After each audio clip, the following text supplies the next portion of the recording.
Adversaire. Contact entre les deux. Coup de coude derrière la tête de Garnett. On voit une petite rougeur sur le côté de la tête à Jojo.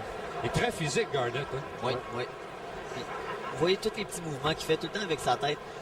Ça permet pas à Jojo de s'établir une cible fixe. Ouais. Ça, c'est souvent ce que je dis à mes boxeurs. Si t'es pas pour garder les mains hautes, mais au moins bouge tout le temps un petit peu. Juste un petit mouvement, c'est dérangeant. Puis en ayant Garnett qui bouge la tête comme ça, il devrait peut-être viser le corps un peu en début de combat pour essayer de après aller à la tête pour déstabiliser son adversaire. On l'a vu très peu, à très peu de reprises, Jordan, de tenter au corps. Parce qu'on voit comme on a vu, il a envoyé une belle main gauche, sauf que Garnett a les bons réflexes. Oui. Il l'a esquivé. Donc, dans ce temps-là, vise peut-être 6 pouces plus bas ou vise carrément au corps. Alors Garnett legs, tente de s'accrocher à Jordan, a tenté de lancer une attaque sans succès. C'est un round qui est encore une fois chaudement disputé. Ah oui, c'est très bien partagé jusqu'à maintenant. Jojo commence à ouvrir un petit peu plus la machine. Tu sais, Garnett, c'est un gars qui paraît bien dans le ring. Des fois, ça peut être influençant parce qu'il paraît bien. Il a l'air en contrôle de ce qu'il fait. Jojo va stepper un peu plus loin. En échange, Jojo est le plus actif. C'est Jojo qui lance le plus de coups de poing.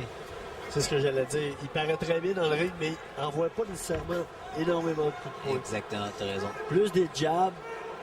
Donc, dans ce temps-là, c'est à Jordan d'en profiter et d'en envoyer le plus possible. Jordan qui a tenté une attaque encore à la tête. Les deux boxeurs ont encore une excellente vitalité en cette fin de deuxième round. C'est dur pour Garnett de gagner le round sans lancer le coup de poing. Absolument. Tu vois que c'est un bon boxeur. Tu vois que c'est un bon boxeur. On demande le bruit. Les deux boxeurs se replacent. Tentative d'attaque de Jordan. On s'accroche du côté de Garnett. Il a dû prendre ses distances tout de suite. Le crochet s'en venait.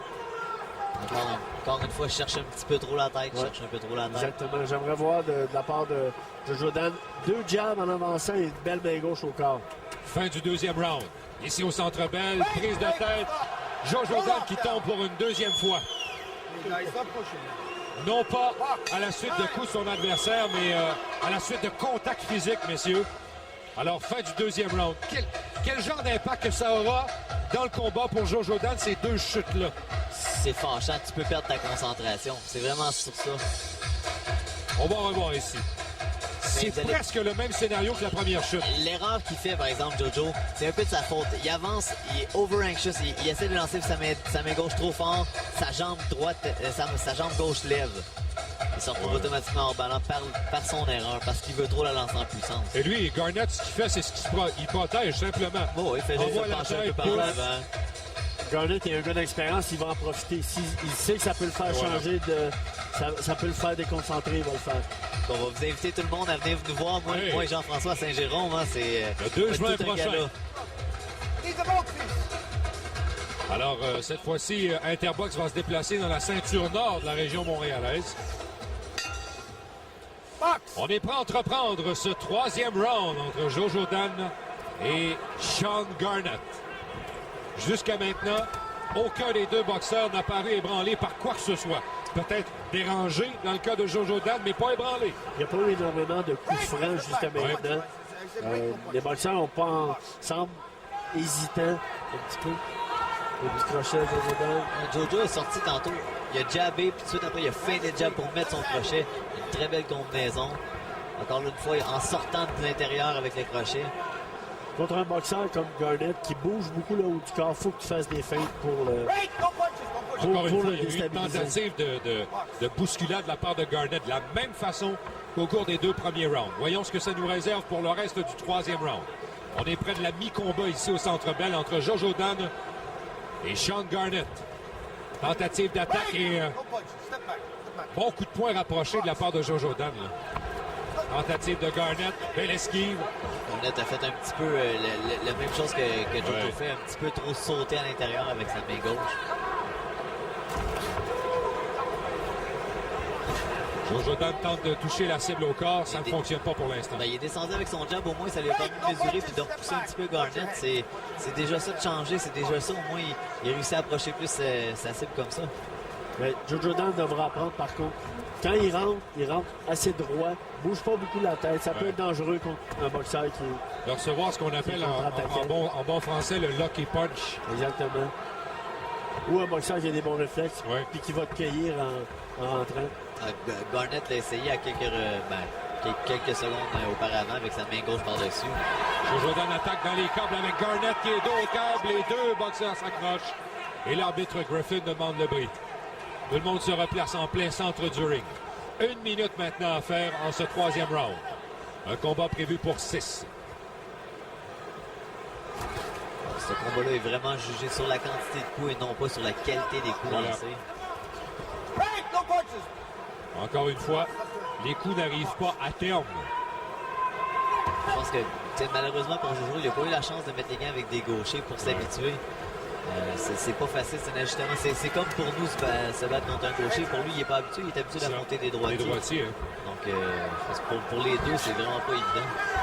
Il semble vraiment peut-être avoir un petit problème de lecture. Pendant qu'on voit les bons moments de Jojo Dan en cette fin de round, fin du 3e round. 2 coups qui ont touché la cible. Prise de tête, revient avec un coup au corps un peu bas cependant. Avertissement de l'arbitre Griffin, on se replace pour la fin du round. Attendons voir ce que nous réservent les deux boxeurs. Légère perte d'équilibre. En échange, Jojo Dan tente le coup à la tête 2 fois, il touche la cible et c'est la fin.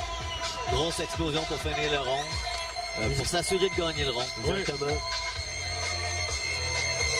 Alors allons dans le vestiaire ici au Centre Bell. Adrian Giaconou qui sera le prochain à prendre le ring contre André Taissé. Ça va faire des feux d'artifice. Et celui que vous voyez ici, c'est Lucien Boutet en compagnie de Stéphane Larouche. On est en train de compléter les bandages aux mains. Lucien qui a renouvelé son contrat avec Interbox. Oui, belle nouvelle, 2 ans. Super belle nouvelle pour tout le monde, je pense. Pour tout le monde au Québec, puis pour nous autres, l'équipe, parce qu'on a notre finale qui est tout le temps à la maison. D'avoir du monde à porte de la maison. Le 4e combat de cette soirée qui en compte 6 maintenant. Jojo Dan en plein centre du ring qui a tenté une belle attaque en fin de round, juste à la fin du 3e. Perte d'équilibre de Garnett sur une tentative avec un crochet à la tête. Garnett est encore actif, Jojo Dan également. Le round a commencé très intense. Je ne sais pas si Garnett essaie peut-être... la main gauche a passé par-dessus Jojo. C'est super beau ça. Juste avant une petite feinte de jab au corps pour venir avec la main gauche par-dessus. Garnett tente de lancer des longs coups là. Accrochage entre les deux. Garnett et Jojo Dan se bousculent. On demande le bris et ça repart de plus belle. Il semble avoir eu un léger contact. Je ne sais pas si c'est avec les têtes, mais Jojo se touchait pour vérifier s'il n'y avait pas de coupure. Oui. Peut-être le coude tout à l'heure. Le coude de Garnett. On ne voit pas dans le feu, par exemple, donc bon signe pour lui. Il doit faire attention. Il lève sa jambe gauche quand il lance sa main gauche. Il faut qu'il fasse attention parce que justement, il peut se faire atteindre sur un contre-coup. Garnett qui réplique avec un coup derrière la tête. Jojo Dan en plein centre du ring. Tente de percer la défensive de Garnett. Prise de tête, on demande le bris. Jojo Dan semble avoir trouvé une certaine distance dans ce round-ci. Et là, c'est important qu'il trouve son rythme aussi, d'aller chercher un bon rythme de compétition. Mais ce qui arrive aussi, c'est que souvent on a l'impression que c'est un peu large. Mais je pense qu'il a de la misère à trouver son rythme parce que justement, comme Sébastien en parlait tantôt, il perd l'équilibre. Ses jambes sont peut-être un petit peu trop écartées. Ça, c'est une chose que je sais que Pierre Bouchard et Stéphane Larouche ont parlé un peu dans le jubon. Il devra faire peut-être des petits ajustements. Il va peut-être plus fluide en rapprochant ses jambes pour avoir un meilleur équilibre. Un bon coup de Jojo Dan en plein au visage de Garnett. Malheureusement, il saute après. Définitivement un meilleur coup de portée dans le combat. Effectivement. Jojo Dan en plein centre du ring. Fort d'une dernière attaque. Attendons voir ce que nous réservera la fin de ce 4e round. Les petites feintes, comme Jean-François disait, c'est vraiment ça qui a fait la différence dans ce round-là. Tentative de Garnett. Rate la cible au niveau de la tête. C'est pas, Le boxeur s'accroche. c'est pas toujours facile de boxer contre un boxeur comme Garnett qui est très très bon défensivement, mais qui envoie pas beaucoup de coups de gauche. Là, Garnett est au câble. Les deux boxeurs s'accrochent. Joe Jodel revient avec un coup à la tête. Petite bousculade ensuite. Et encore là, a perdu un peu l'équilibre, est tombé. Et ça lui a empêché de continuer son attaque. Alors, fin du quatrième round. Ben, messieurs, physiquement, ce round-là a été peut-être un peu plus difficile. On voit une légère coupure juste sous l'œil de Garnett.